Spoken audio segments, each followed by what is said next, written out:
Yeah, so, I guess I'll just give the argument and hear your response. This is a version of an intelligent design argument. It has to do with, string theory and, measure theory and mathematics. To be clear, we intend to show that the universe's specified complexity is going to be the type of thing which is, ordered by a rational mind. This is a very simple argument. Basically, premise one is just whatever exhibits specified complexity is, in every checkable case and mathematical necessity, going to be produced by a mind. The universe exhibits this specified complexity. Therefore, if we do an analogical induction from the sample size from P1, we get reasons to assume that the universe, or at least the things that, exhibit the specified complexity, are produced by a mind. You just want to argue that there is a reason to think that theism is true? Well, it's probably true, given the analogical induction, yeah. Oh, defining theism as, the idea that the universe is specified complexity, at least like the physical constants, things like genetic code, things like that, and the integrated biological systems. We're saying that those are the types of things where we have these type of defeasible reasons, probabilistic reasons, in assuming that, or not even assuming, we have just reasons to justify that these things are produced by a mind. Okay, so what's the specified complexity stuff? What is that? Yeah, so you take a string. A string is just going to be an ordered sequence of symbols from a fixed alphabet, right? We say that it's both specified and complex if the string is going to be the type of thing which is long enough that the space of possible strings of its size is enormous. Right, so for example, you can imagine that like a super long string, right? That's a complex string because obviously there's a lot of possible ways that string could have been. It's specified if it's going to belong to a target set such that it can be described independently without first needing to look at the string. For example, the string of DNA sequences that fold into functioning enzymes, that's the type of string where it's specified. And there's one more condition, which is that it's rare in the space, which just means that the set is a vanishingly small fraction of the full space of strings of S size. I didn't understand most of that, but maybe the DNA example that you brought up might be helpful. So if you want to say something like that DNA is the kind of structure that would think that a mind would be ultimately responsible for, what about DNA is doing that work? Yeah, so basically we can represent the base pairs in a DNA molecule with an alphabet, right? Just like an ordered sequence of symbols from some fixed alphabet, for example, the A, T, G, C in standard biology. That base pair set right there is the type of set which is, specified and complex. And we're saying that every instance of specified complexity that's checkable and by mathematical necessity is going to be the type of thing which is produced by a mind, at least in every checkable case, right? And then the DNA there is going to exhibit the specified complexity. But we have further examples, like the universe as a whole just has a lot of specified complexity in its physical constants, genetic code, and biological systems, right? So we're going to have reasons, if we run the analogical induction, to assume that the DNA there is going to be the type of thing which is, ordered by a mind. I mean, the way I understand DNA, I get we can represent those new nitrogen spaces or with ATGC, and there's like the notion of a codon, anticodon, right? We can symbolize some of this stuff, and the sort of stuff that it symbolizes with strongly covaries with things like an amino acid or order of amino acid, right? Mm-hmm. So to me, what the symbols are doing are kind of helping us understand a kind of causal covariance in the way that we can look at, tree rings and how they covary with like particular amounts of time. But I'm not so sure why I should think that, a mind is more likely to explain all that stuff than some kind of naturalistic, non-intentional explanation. Yeah, that's in virtue of the analogical induction. But we have cases where there's causal covariance and we have an adequate naturalistic explanation, right? So I just... Yeah, but the point, I don't think you're understanding, even if there's naturalistic explanations, that's not going to affect the force of the analogical induction here, right? Because obviously there are counter explanations to the same datum, right? But we're concerned specifically in the business of which explanation is more probable. We have the induction here which shows that it's more probable that it's produced by mind because, I can kind of break down the concept a little more simpler for you. So you can take DNA and you can represent it as a string, right? Which is just, a sequence of symbols, okay? You're just thinking with tree rings, right? Yeah, okay. So you kind of have the symbols, right? The idea here is that when you do that to DNA, the string is specified and complex. Now, every case for which we can check... You say it's specified and complex. Mm-hmm. Is that doing any serious work? Yeah, it's doing work because every time we see strings that are specified and complex, and it's checkable if they're produced by a mind, we have in every checkable case that they're produced by a mind. You can look at, there's like seemingly no empirical counterexample. Or like in every case where the cause of a specified complex object is independently checkable, like the cause is a mind, right? There's literally zero exceptions. You can look at engineered proteins, decoded transmissions, cryptographic keys, novel software. Like if I cut a tree and I use symbols to represent tree rings, and I use another set of symbols to represent the age, right? Like, does that count on your view as specified complexity? It depends. We would have to look at the string, right? And the reason why we'd have to look at the string is because when you look at the string, you can actually just determine, just by looking at it, if it's the kind of string which is specified and complex. So you would have to look at the string there. But my point is just that any time that it's what do you mean look at the, we know what the string is, right? So you have something you can use ring R1, R2, R3, and that will covary with set intervals of time, right? And you can, T1, T2, T3, or T, or where each of those represent increment of time, right? So is that counted? You count that as a string? I guess, yeah. It seems like you can kind of analyze that using string theory. Well but then we have a naturalistic explanation for why tree rings covary with time that way. So that would be we do have an example then. But the point here is just that it seems like we would have to know if the string is specified and complex, which I don't know if I would sign off on that. I think it's a string, yeah, but I don't know if it's specified or complex. Right? The point here is just any instance of specified complexity. I can give you empirical examples of specified complexity. So why wouldn't you have maybe you did say this already, but exactly what makes something specified complex if it's not just if it doesn't just amount to, as you're calling, strings of, I suppose, symbols and symbols that covary with those. The string is super long. The string has to be super long to where the possibility space. Yeah, to where the possibility space. So your argument wouldn't work if we had a world where you're just like 5 nucleotides or 6 nucleotides? Yeah, if the string was super short, it wouldn't be specified or complex. But I don't know what it means. Why would that be? Let me finish. Just let me get it out right, because I don't interrupt you when you talk. So, the idea here is just that it has to be specified and complex if the string is long enough that the space of possible strings of its size are enormous. That sounds like a mythology there. There's 1,000 letter string, right? Obviously, it's the case that it's complex, right? And then it's specified if it's the case that it belongs to a set that can be described independently. So, for example, let's imagine we have a string of all the grammatical English sentences. You can describe that without actually appealing to a grammatical English sentence, right? So you can just say grammatical English sentences and label that as a set. That's what it means to be specified. And then it has to be I didn't understand that. So what does it mean to be specified again? It belongs to a set that can be described independently without needing to first look at the set. Can you give an example? Yeah, I just gave one. You take the set of all grammatical English sentences, right? You can describe that independently without appealing to a sentence in the grammatical English language, right? You can just label it grammatical English sentences, and that's how you describe it, right? It's specified because you don't need to appeal to the set to explain it, to describe the set itself, right? So that's an example, right? But I just want to know. I guess I still don't understand that example. So maybe you could give a different one. Yeah, I'll get one more. Imagine we have the string A, and then that just repeats 1,000 times, right? String A? Yeah, just a letter A repeating 1,000 times. Oh, okay, repeat. Okay, so you have A, okay, and then you can explain that. You can describe that string independently by just saying A times 1,000, right? And that's what it means to be specified, because you can describe it without needing to first look at the set. Okay, so far tree rings would be specified, it seems like. Mm-hmm. I don't know if they're complex though. All right, so what makes something complex on your?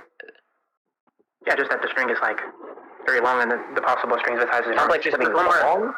Yeah, but there's one more condition, which is just that it's rare in the space. So it's rare, you're saying? Yeah, it's rare in the possibility space. So the set has to be a vanishingly small fraction of the full space of strings of its size, right? So if you take a 500 character. Long and rare is what complex means. And then if you take for example, you take a 500 character random string of letters, right? It's complex, but it's not specified because it doesn't match any independently describable pattern, right? Because of that mathematical definition. I understand. So if I saw if all there was a scrap of paper with one English sentence, right? We would think that that's sufficient for thinking that there would be a mind behind ultimately explaining that or something like that. Its length doesn't seem to matter. It does matter because of the analogical induction, right? Are you familiar with the analogical induction? How those work? Well, yeah. Presumably you're saying I think I do. Maybe you want to clarify? I can explain. So, what an analogical induction is you take some sample size of items of the same class, right? And when you look at the items of the same class, it seems to be the case that they all share some property, right? or they all share a series of properties, right? In this case, you take the sample size of strings that are, all specified and complex. They all share the property of being reducible down. We have a large sample size, and they all share the property of being reducible down to, mind being the type of thing which orders the string, right? We have no counterexamples of this if they're checkable independently. Okay, so that's fine, right? Then you see another string that's specified and complex, right? Probably it's going to have the same property as the strings in the sample space, right? Which is just being reducible down to mind. But this is how analogical inductions work typically.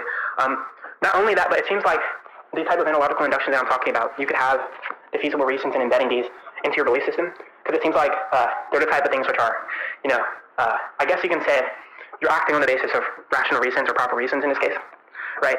Not only do you have the feasible reasons in embedding the analogical induction in your scheme, but there's also a large coordinated success in the way that we reason.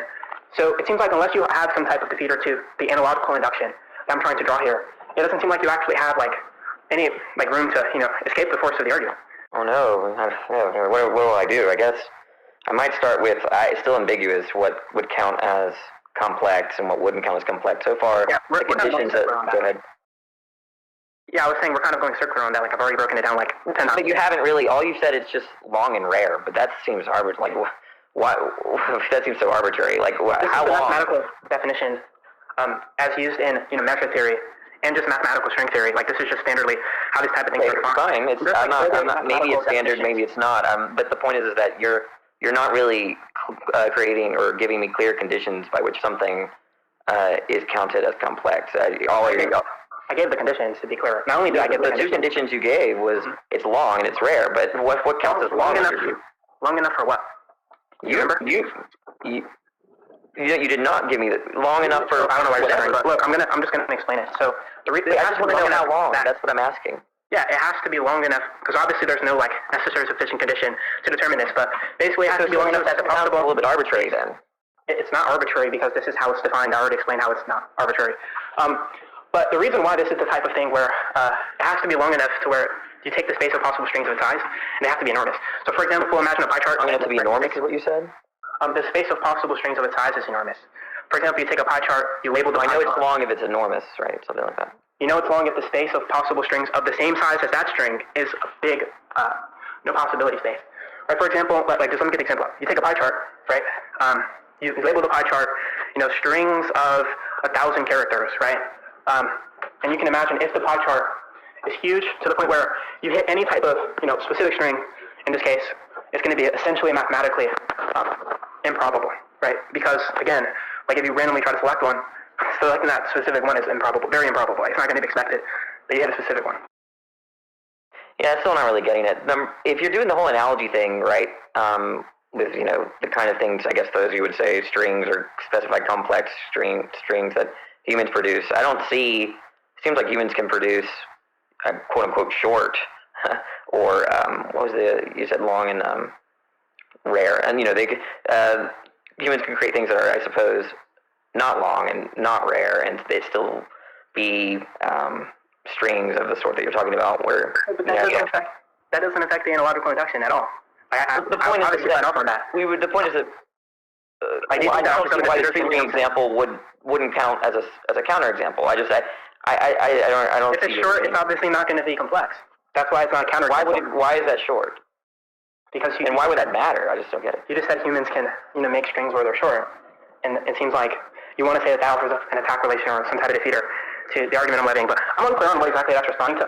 Not only am I unclear on what exactly that's responding to, but I'm also unclear on how this would even serve as something which makes you not sensitive to the force of the argument, right? Because it seems like anybody who understands string theory, anybody who understands the mathematical notation here, would understand that this is perfectly fine. This is just blatantly obvious that humans can manufacture short strings, right? So I think if you're willing to wrap it up, if you can't give me an account as to how this offers up a defeater, I think we can wrap it up here. I just want to flag that you haven't really given up any defeaters to the argument I'm levying. I just don't see why the tree rings are not a counterexample. You're just saying, well, they're not. It's not complex because it's not long enough, and I'm not seeing what about tree rings. What on your view? What does a tree just have to be very, very big, lots and lots and lots of rings, and then suddenly it's a mind? I don't really get it. I don't understand why this tree ring talk is even relevant.